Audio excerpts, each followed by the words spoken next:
into that lane, I would have got the full brunt of that car. And I wouldn't be here telling this story or any story. Sometimes the difference between life and death is as thin as the groove on a vinyl LP. But you know, ever since that accident, I pick up that Shakuhachi that I got from Freeland. I hold it in my hands. And it's especially poignant today. Tomorrow was my 58th birthday. And Danny died on the day before his 58th birthday. So I'm exactly the age that Danny was when he died in Japan. And I hold this flute in my hand. And I think about, why is it that Danny fell and never got up? And why is it that I fell and was able to get up and go on with my life? Who makes those decisions? Why does that happen? We live our lives, we make plans, we think we have choices, we grapple over our decisions, we have control of our lives. But maybe that's all an illusion. You know, somebody once asked Bob Dylan, they said, what's it like to be performing and touring into your 70s? Now Dylan, he's a man of few words. He won't use two if he can only find one. He says, any day above the ground is a good day. And I know what he means. And I hold this Shakuhachi in my hand, and I think about that weekend I spent with Danny and Bob. And what were the lessons of that weekend? What did we learn during that time? What is music anyway? You can't hold it in your hands. You can't touch it. You can't feel it. You can't smell it. If we didn't have our ears, we'd never know there was music except for the joy we would see in the faces of the people listening to it. So maybe music is nothing. But maybe, just maybe, music is everything. You see, I think it's the music. We live in a time when music's been commodified, digitized, synthesized, equalized, electrified, pasteurized, homogenized. It's the music.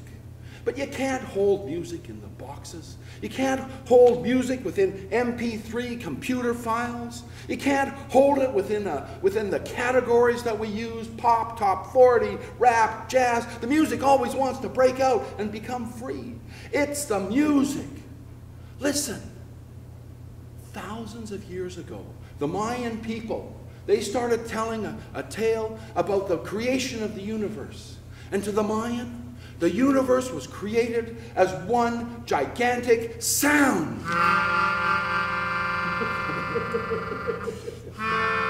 A single song, one song that has been playing for billions and billions and billions of years, through the eons, through the millennia, through the centuries, and through each day of their lives. It's the music. It's like a heartbeat. We can barely hear, just in the background. But if we can open our ears to that, if we can just listen to the music that is supporting us, we can grow. Oh Lord, birda, birda. Oh Lord, Jehovah. Oh Lord, birda, birda. Oh Lord, yeah, well now. Shared singing. When human beings started to sing together, we started to work together. We started to build our civilizations. We sang through rituals of birth, through all the transformations of life, and through the transcendence of death. We sang when the crops were planted. We sang when the seeds were growing. We sang when the seeds were being harvested and preserved. We sang as we powered the boats that spread around the world and explored every inch of the earth. It's the music. It's as if the music is there to inspire the highest reach of our spirit and to hold us as we explore the deepest depths of our soul. It's the music. And this is the dilemma of our lives. In Turkey, they do a ritual that reflects this. The mystics, they put one hand up towards heaven, and one hand is down to the cold earth that's going to be our home someday. And they spin. And they spin. And they keep on spinning. And the spinning reflects this essential dilemma, our call to our spirits that want to soar and live forever, and the fact that we're going to be held by the ground someday. And they spin and they look up and they look down. They don't know where to put their attention. What should we look at? And these guys, this ritual, it starts as the sun goes down at dusk, and it continues all the way till the dawn when the sun is breaking through. These guys really do go all night long. And it's the music that holds us as we make our way through these essential dilemmas.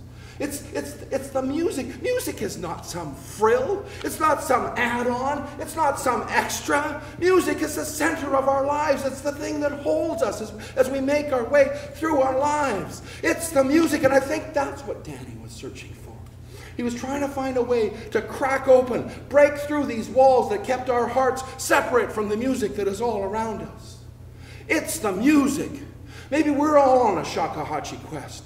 A journey to live our lives with our feet on the ground, our head in the sky, and our hearts wide open. It's the music. It's the music. It's the music. And that's what I learned on what was supposed to be an ordinary day. Thank you.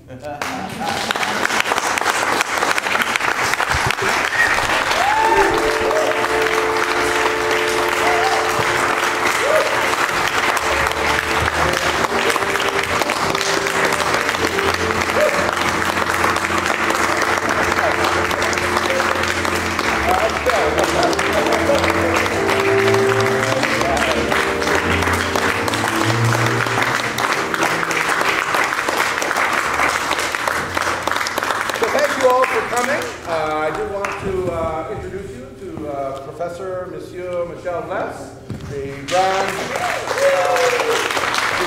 eloquent voice of the 7 different instruments that he played during this show, including Shakuhachi, of course. I also want to recognize we weren't actually pointing up to God. We were pointing to Phil, which is kind of pretty much the same thing. Phil, who operates the lighting and everything else. It's been a wonderful tech for us, and I want to thank all the volunteers and the staff of the Fringe. If you see a volunteer, give them a hug. They really are the people that make this work. And so, yeah, right. And it is the day before my birthday, so my cheap friends who only came to the half-price show, they're going to take me out for dinner, for lunch. So if you want to come along, anybody's welcome. And I will recommend one show. It's called Of Body and Light. It's at the Culch. We saw it in Victoria, and I recommend it because I think it's the show here that most embodies the spirit of Danny. That is really what he was all about. So I hope you can take that show in, and I hope you have a great Fringe. So thank you very much.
Yeah, I didn't get a chance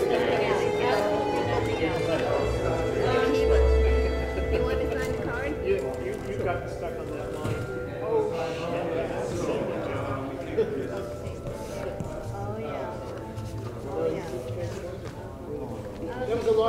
lot of change.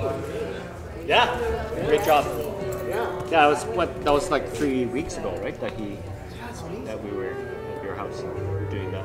And you guys were critiquing him and giving him Yeah, we advice? were doing like a workshop with like a bunch of like 3 or 4 other writers and actors.